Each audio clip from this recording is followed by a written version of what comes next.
Excuse me, sir. Question for you. If you were to go back in time and have a conversation with your younger self when you were starting from zero, what's the best piece of advice that you would tell your younger self? Fail faster and don't make it mean fucking shit. Find mentors and model their behaviors. In what industry did you ultimately pursue a career in? I originally started my business in social media marketing, and that's how I made my first $1 million. Commercial real estate. Well, I'm a professional soccer player. I'm actually a spy master. We just landed in Miami, Florida, and we're asking Miami millionaires how they became wealthy.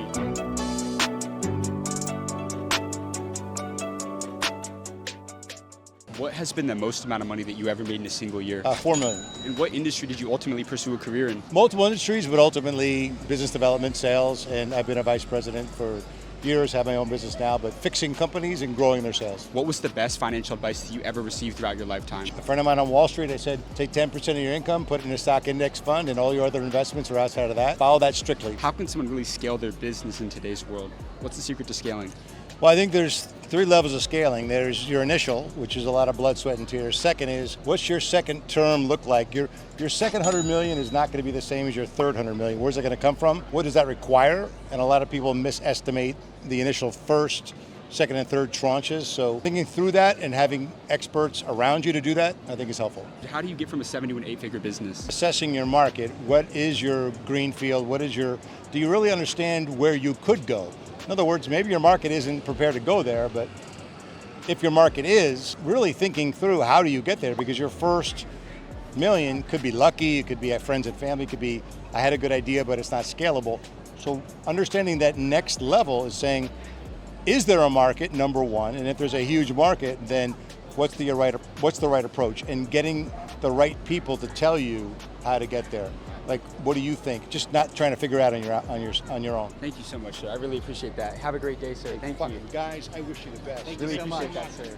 Fucking impressive. What's the name of the site again? The School of Hard Knocks. By the way, don't trust anything this guy says. Cheese and crackers. He is absolutely great. No, we were walking by, I'm like, oh my God, Jim Sheridan's being interviewed. We have to watch this. No, I don't have any good advice to young people. It's not YOLO anymore, it's YODO. Could we get this one, just this one? All right, let me do it. Here, Let's do it. What industry did you ultimately pursue a career in? I'm actually a spy master. Like, what exactly do you do on It's it? called competitive intelligence. So essentially, I look at what's going on in the external environment of a company, same way that a government would look at external threats, internal threats. That's where competitive intelligence really comes in. What's the best financial advice you ever received? Pay yourself first. And that goes to your retirement. Because Social Security, I'm 52 years old, Social Security is probably not going to be around when I get to be 70 or 65. So the best piece of advice was from my dad. Pay yourself first. Look at what's going on. Where is there traction? And then invest in there. It's not a fly-by-night company. You got to look at where there's traction. Then that's where you're going to invest. What is your best advice to anybody starting out in the real world today? So there was a big thing with millennials. It was YOLO. You only live once. But when you really think about it, you live every day and you only die once. So if you only die once, which is YODO, you should live every day like it's going to be your last. Like you will die tomorrow. So don't put off today what you could miss out on tomorrow. And that's the whole concept of YODO. What's going on, guys? A few weeks ago, we had met a super sick entrepreneur who lives in Miami. He's a multi-millionaire sales guy, and man, he's got some crazy game. He told us to pull up to the apartment, so we're about to go through to his penthouse in Miami, shoot a quick interview with him, and let's see what he has to say. Oh, your partner's here. Nice. How you doing, man? It's good to see you. Hey, John. Jack, nice to meet you, man. Scott.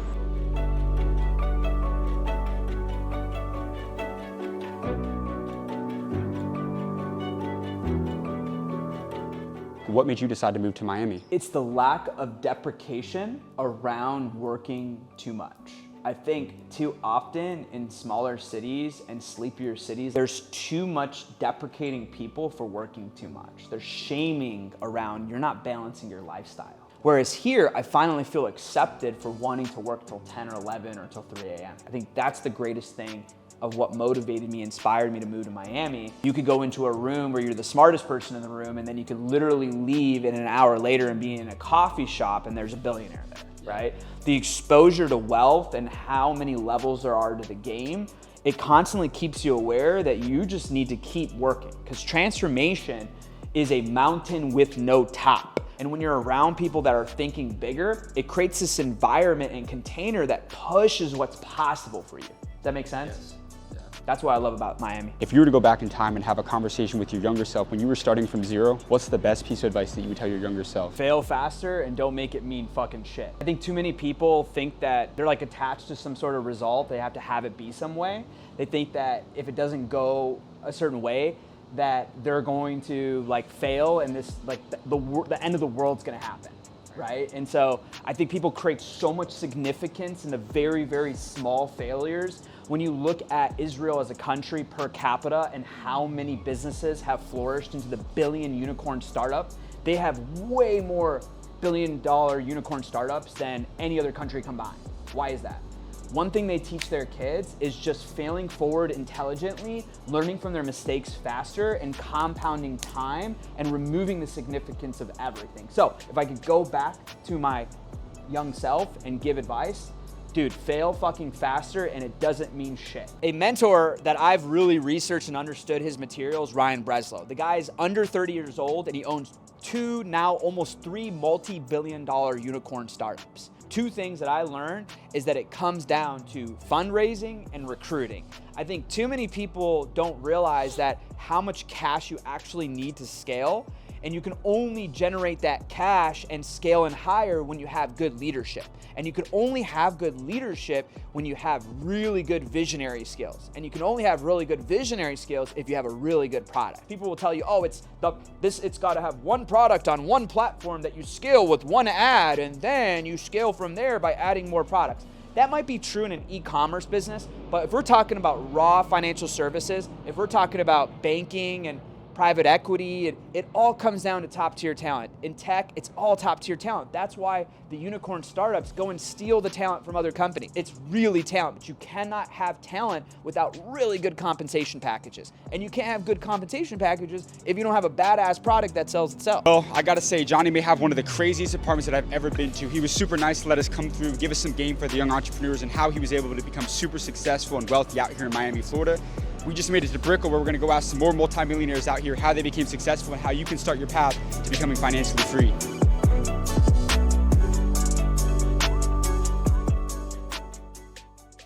And what industry did you ultimately pursue a career in? IT. Yeah. So I'm a software engineer. Yeah. You working right now? Well, I work for myself. I own my own company. I build apps for Penn State University, Lockheed Martin. I actually did apps for the state of Texas. What was the most amount of money that you ever made in a single year? I would say about $2 million. How important has it been surrounding yourself with the right people throughout your career? Relationships is everything. You know, every city I go in, I try to build with the who's who in the city. I try to find people that I can offer something to.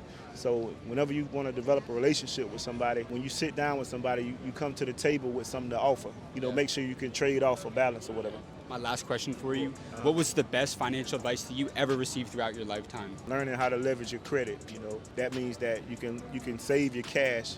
And pretty much, you know, just understanding the whole 70-30 rule. Whatever you earn, you know, you want to be able to save 70% of it and pretty much operate off of 30%. As long as you keep that algorithm, you know, you'll see yourself growing and growing and growing. What's up, guys? What's up, man? How are you? Renee, nice to meet you. Hey, nice to meet you. Jack, nice to meet you. Renee, nice to meet you. Josh, man, nice to meet you. Renee, nice to meet you. And what industry did you ultimately pursue a career in? I originally started my business in social media marketing, and that's how I made my first $1 million. And then eventually, while I'm running this agency for people, I realized I didn't like talking to clients. It was a lot of work. People were mean to me, even though I was technically running my business. It was really difficult for me to swallow the fact that, like, even though I have my own business, people are still telling me what to do. So eventually I said, you know what, I'm doing this for all these other people. Let me just start my own brand. And from there, I started my e-commerce brands. I own a supplement company, and I built another big e-commerce brand. What do you think is the significance and the importance of really building a strong brand for a company? Well, the thing about a brand is eventually at some point, you tell someone to jump, they ask you how high.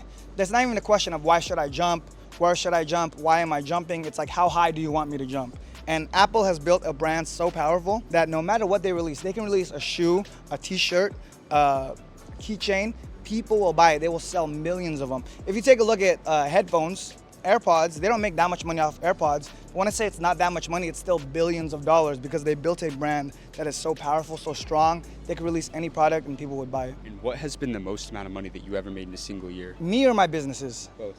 Okay, so the most money I personally made in a single year, I think I did $3.5 million in a single year for myself. The businesses that year did about $14 million. For someone who's starting out in e-commerce today, what would be your best piece of advice for them? You have to figure out the winning product. At the end of the day, when it comes to e-commerce, if you're gonna start from nothing, the easiest way to make money in e-commerce is not the marketing. People think it's running Facebook ads and getting good marketing. It's not that. It's always gonna be the product. Your product will sell over everything. It goes product, marketing, sales. So if your product's good, you don't need marketing. If your marketing's good, you don't need sales. But if you have all three of them, that's how you get rich. I don't have an Apple computer. Yeah. I have just a regular one just because my friends that like make a lot of money, they're like, you don't need a Mac, you just need this. You need the internet, like that's it. And then I see everyone with Macs. I'm like, why do you guys all have Macs? Yeah. And they're like, because it's better. I was like, well, how is it better? And the guy was like, well, and he couldn't like, he was literally sitting there trying to think of reasons why it was better. And I was like, and I let him talk for like 5 minutes. I'm like, why is it better? He's like, I don't know. And I was like, you know why it's better? Because they got you with their branding. What's one thing that Miami has just done for your mindset? I just want to level up, man. I mean, we're based out of Austin, but the more I've been here, it's like, damn, I got to hustle harder. So now I can have my HQ spot in Austin, but then when I want to go work in Paradise, I go to Miami. Dude, this is not a real place. I'm convinced, like, this is literally not a real place. I mean, you just got people driving exotic whips, people partying during the day. You got people just lounging around in beaches. Like, everyone's just, like, having a great time here. It just doesn't even seem, it just seems like a utopia here in Miami. What industry did you ultimately pursue a career in? Well, I'm a professional soccer player. Professional soccer player? Yeah, I play in Germany. Do you actually? Yeah. What team do you play for? I play for Victoria Kyle. I'm in the 4th division. That's incredible. I'm like man. scaling. Like. What has been the biggest driving factor of your success that's allowed you to become a professional soccer player overseas?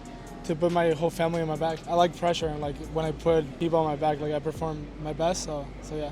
Let's say even like young adults who may be 25, 26 years old, they're stuck in a job right now that they may not have any passion or desire to go to work, and they're kind of struggling at that point. What's your advice to people that kind of are not feeling fulfilled at work? Quit and chase happiness. You can't put a price on happiness. And if you're really unhappy at a job, I don't think you can work. Find your passion. If you're 30, it's fine and you don't have a passion, try to find it. Try everything. Excuse me, sir. Question for you. If you were to go back in time and have a conversation with your younger self when you were starting from zero, what's the best piece of advice that you would tell your younger self? Ask a lot of questions. Find mentors and model their behaviors. Whatever it is you want to do in life, it's already been done. Find someone who's already done it. Follow what they did. For you personally, though, like how important has it been surrounding yourself with the right people throughout your career? It's been unlimited possibilities for me. It's the most important thing you could do. And what industry did you ultimately pursue a career in? Commercial real estate. We're property managers and developers of commercial properties throughout South Florida. In your opinion, how can someone really break into commercial real estate in today's world? Well, my friend, that's going to take a little bit of time. So if you want the real answer, follow me in. I'll show you. Why did you choose this location? Because for us in the real estate business, this building is centrally located between two highways. So there's I-95 to the east and the Florida Turnpike to the west, which allows us easy access to all our properties. All of our properties are within a driving distance of 3 hours or less. So from here, we can hit them real quick. Could you tell me that story again that you were like mentioning earlier about like this building and like how it came about? So this building is an interesting building. And you know, a lot of people nowadays, the fancy thing to talk about is the office market is dead and everybody shouldn't invest in office. This building shows you an alternate route to making money and investing. The guy who owns this building was a billionaire when he bought this building. He made it in the pharmaceutical business. Fast forward, he bought like 5 or 6 buildings like this. Even this one included is not fully occupied. However, in one of his buildings in Boca Raton, where he uses his office, he has a tenant there who wanted to, be in the energy drink business. This guy started a company and couldn't make it work. The owner of this building met him and knew logistics better, bought his company from him. Fast forward a couple of years, that Celsius water went public and made billions of dollars again. Never would have happened if he didn't own the office building. But from owning that building, he met that client. There you go. You can make money any way you want if you're entrepreneurial. What was the best financial advice that you've ever received throughout your lifetime? Don't count other people's money. And so many people are looking at other people and they're seeing things that really aren't real. But a lot of this stuff isn't real, and people get so caught up in what other people have and keeping up with the Joneses, and they're buying things and spending money on things they really can't afford. And I don't want to say stay in your lane, but worry about yourself.